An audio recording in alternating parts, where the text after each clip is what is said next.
And it's not where you go when you die, it's how you live when you're alive.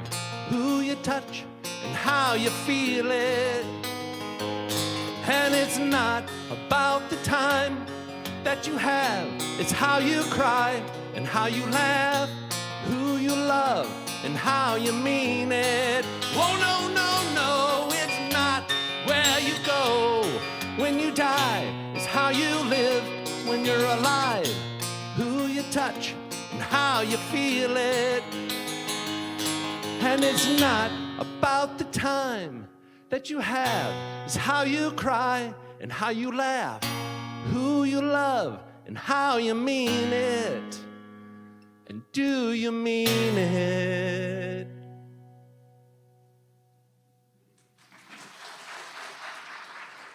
Wait, it's not where you go when you die? My gosh, Ben, it's how we live when we're alive? That's exactly what we're talking about here at All Souls. It's not about where we go when we're die. It's who you touch. It's how you feel it, how you feel this world, this life. What kind of passion, how do you take it in? How do you put it back out there? That's what it's all about. I worry sometimes with the fast pace of our culture today, where we're getting bombarded all the time by information in all these different ways and all these different formats, constantly. And then we've got these highly sophisticated but heartless computers with algorithms that are choosing what we're going to see and what we're going to hear and what we're going to read all the time. I worry sometimes that we could lose our humanity, lose our ability to feel and to love deeply. It's not about the time that you have, it's how you cry and laugh and who you love and if you mean it. In the book, which I really enjoyed reading, called Breaking Bread with the Dead, Alan Jacobs is concerned about our children watching only stuff that's marketed to and for them, stuff that is fired like an arrow to their amygdala, stuff that was manufactured for their immediate and effortless consumption, rather than pushing them out of their comfort zones and causing them to experience some ambiguity and some of what he calls thematic density. He also writes about the importance for all of us, you and me and everybody, in engaging ideas and art and music of people from previous generations as a way of living more fully and less anxiously right now in the present. Jacobs talks about our information overload. Listen to how he describes it. We are always receiving more sheer data than we know how to evaluate. And we have the feeling that the world is not only changing, but it's changing faster and faster. He says, we need some kind of informational triage. Now, if you know what that word means, triage, it's a French word, and it means to separate and to sort. It's what medics do on a battlefield. They have to learn how to make instantaneous judgments. This person needs treatment right now. That one can probably wait a little while, and this third one will have to wait even longer. They can't afford to have somebody die while they're taking care of somebody whose injury is not life-threatening. Jacobs goes on to say, navigating daily life in the internet age is a lot like doing battlefield triage.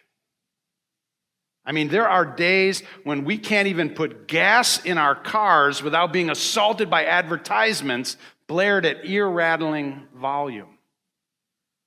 We have to learn how to be ruthless in deciding how to deploy our attention, he says. We only have so much of it, and often the decision of whether or not to pay attention to something must be made in an instant. Now, to avoid going crazy, we have to learn to reject some of the appeals to our time and reject them without hesitation and without pity.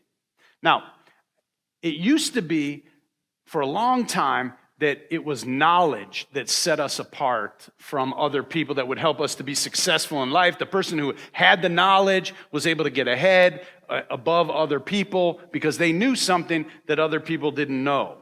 Today, most knowledge is merely one mouse click away. And so it's no longer knowledge that separates us. We've democratized a lot of the knowledge and information that's out there. So now the difference that makes a difference is not knowledge, but attention. Where do we put our attention? Biet Simkin, who wrote a book that I also really like called Don't Just Sit There, suggests that we should break up the information and the influences that we take in into three categories. She's labeled them A, B, and C. So let me share what these are. A-level influence consists of trashy, cheap information. A is the lowest level of influence that we take in, and it's the easiest to consume. Think of simple, fun, cheap thrills like Star Magazine or Keeping Up with the Kardashians. Most blockbuster films fall into this category. It's easy influence that allows you not to have to think very hard, to just take it in and have it affect your thinking, your feeling, and how you're doing that day. The values of these A-level influences, they can often revolve around things like gossip and lying and vanity and extreme image consciousness. These actions and values make it difficult, she says, for our deepest self, our core self, that part of us, our true humanity, that part of us that connects with all other people, for it to reveal itself, because that part of ourselves is somewhat vulnerable and sensitive. It's a somewhat raw part of who we are. And in overexposure to all of that sort of superficial, kind of petty stuff that's out there, that part of us doesn't feel safe.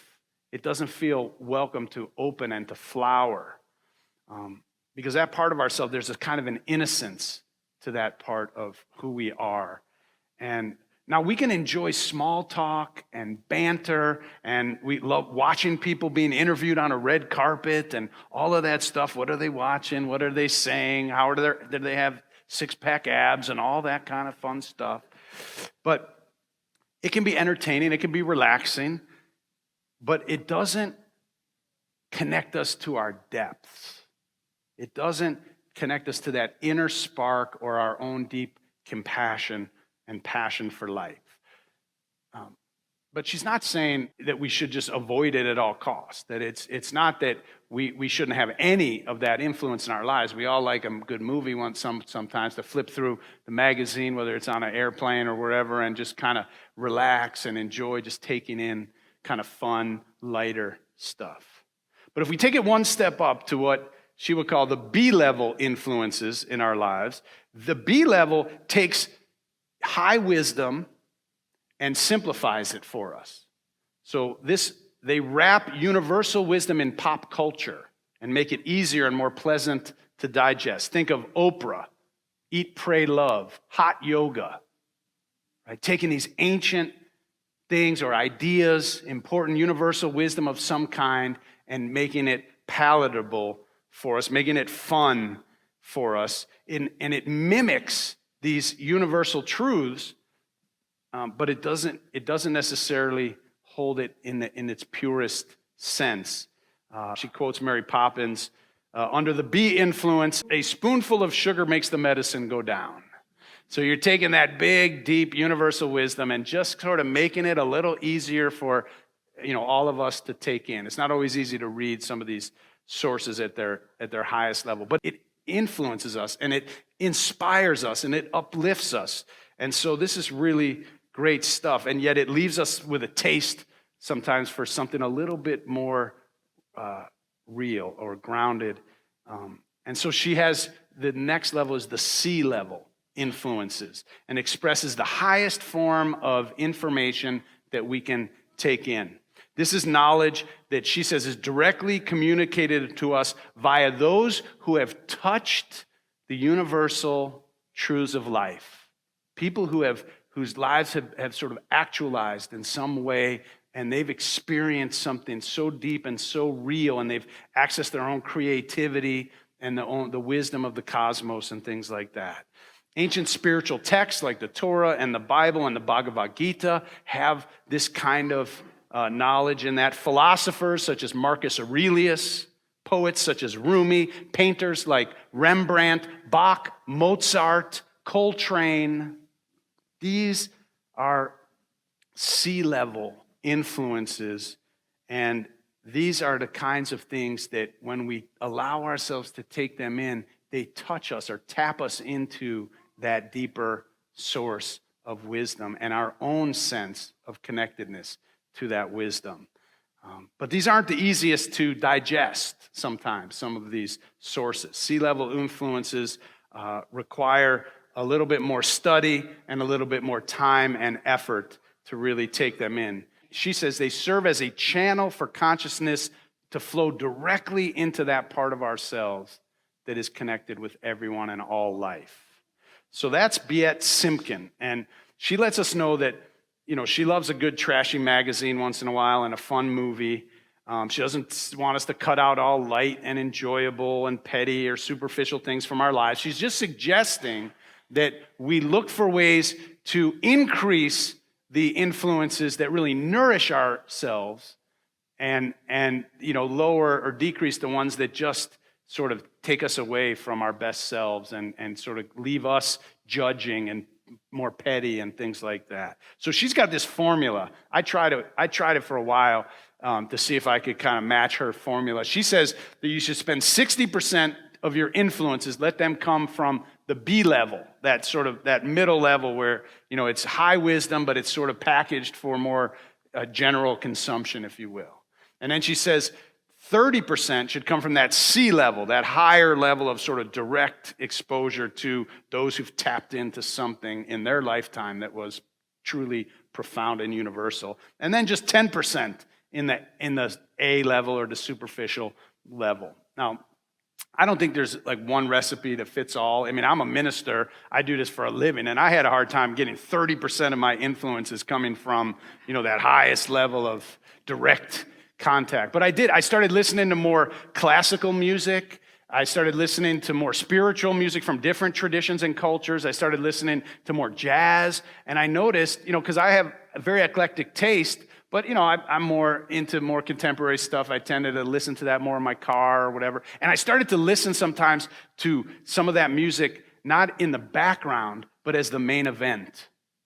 That's the only thing I was doing, was listening to a symphony or a jazz piece or something like that and really just taking it in. That's what she's suggesting that we try to do more and more. Just looking at a piece of art, going out to Philbrook or something, and just, she's like, stand in front of a piece of art, not just for like a minute and then, oh man, look at this next one and let me just keep moving along, but actually stand in front of a beautiful work of art, like in a masterpiece, and just really try to say, what is it that why is this so beloved? Why is this so important? And really try to take it in, but allow yourself to bathe in this kind of sea level or higher level influence as much as possible, just to tap into that part of ourselves that is so much deeper. We just have to remember that there are right now very powerful computers, artificial intelligence, that have no feelings and no ethics, that are trying to capture our attention, and they know how to capture our attention because they know what we like, they know what we're interested in, and they use that not for our benefit, but to make someone else money. So we have to kind of guard ourselves a little bit against that and be more intentional. People who are happy and wise and healthy are people who are intentional about what information they're allowing in to influence them and their children. So take control of those things and see if you can provide yourself with a nourishing diet of information, not just the one that the world wants you to have, but a one that you've decided on some level you want to make sure you have. But there's one other thing that is keeping a lot of people today from taking in older wisdom or ancient wisdom or wisdom from those who've come before us. And I want to talk about this because I think this is a real problem in our culture right now that we can fall into. And I've heard it called presentism. This idea of like, people who just want to listen to the music from the present era, read things from the present era. There's this idea that, well, if it came from the past, it's tainted somehow because everybody in the past was racist and sexist and anti-Semitic or homophobic, right? Which is generally true, right? That people, you don't have to go back very far, 10 years, 20 years, 30 years, and it was just the culture for a lot of people was either patriarchal, and it still is in so many ways, but it was, in such a strong way for so long. And I'll be the first one to admit that if we're talking about contemporary writers and contemporary artists and things like that, who still think that women are inferior to men, or that Christianity is the one and only true faith, or that LGBT people are an abomination, or that people of other races are inferior, I don't have a lot of patience for that. I don't have time or patience to take that in. If that's what somebody in today's day and age, with everything we know now about science and about sexuality and about humanity and about religion, if they still hold these ideas of superiority, I don't have a lot of interest in those people today. Because I think at this point you need to be able to know better, most people. However, we don't have to go back very far before that was just what most people were thinking. They were either racist or sexist or homophobic or anti-Semitic or some combination of all of those four. Those are the big four. There's others,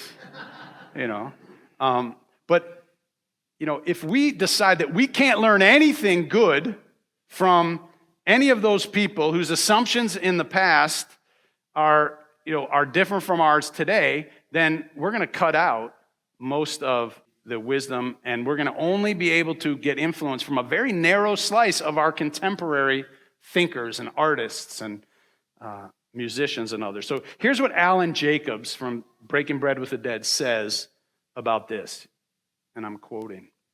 "We cannot use the past to love ourselves unless we also learn to love our ancestors.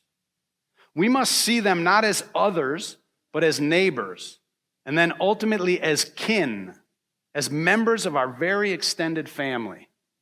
When we own our kinship to those people from the past, they may come alive for us not just as exemplars of narrowness and wickedness that we have overcome, but as neighbors and even as teachers. When we acknowledge that even when they go far astray, that they do so in ways that we likely would have had we been formed as they were, and then we extend them not just attention, but love. The very love that we hope our descendants will extend to us. Then we will serve as links in a living chain that extends into the distant past and also into the distant future." That's what Jacobs calls a genealogy of love. Now, as I said in my message a few weeks ago, if you were here, I like Frank Lloyd Wright's architecture, even though he was anti-Semitic, and I didn't like that about him. I like Thomas Jefferson's Declaration of Independence, even though he owned slaves, and I find that behavior abhorrent and hypocritical. And I'm not going to take Johann Sebastian Bach out of my Spotify playlist just because his views on women are very different from my views on women today. A person doesn't have to get everything right in their lifetime in order to have done something of value. If we really look deeply enough into the soul and actions and thoughts of everybody, including you and me, we would probably find some flaw, some mistake, some prejudice, some fear, some ignorance. And therefore, under these standards that we apply to the people from the past often, it would discredit all of us for everything that we've done. So today we welcome 71 new members into the life of this community. And one of the important ways that attending All Souls adds value to our lives is by regularly introducing us and our children to ideas and music from the past and the present in ways that improve our lives today. At All Souls, it's not about where you go when you die. It's how you live while you're alive, who you touch, and how you feel it. In our fast-paced world, where we have information coming at us constantly from all different sources, including the gas pump, and highly sophisticated and heartless computer algorithms shaping what we see, read, and hear, we can lose our humanity. We can lose our ability to feel and to love deeply if we're not careful. It's not about the time that you have, and nobody knows how much time we still have. It's about how you cry and how you laugh and who you love and if you mean it.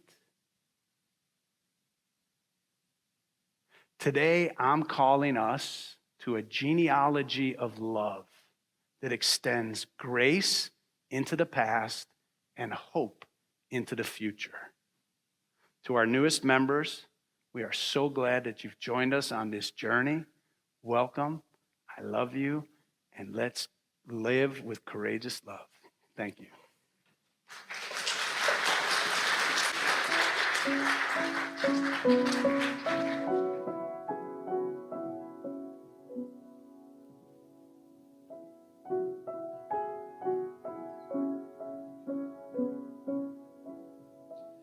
Sing of living, sing of dying.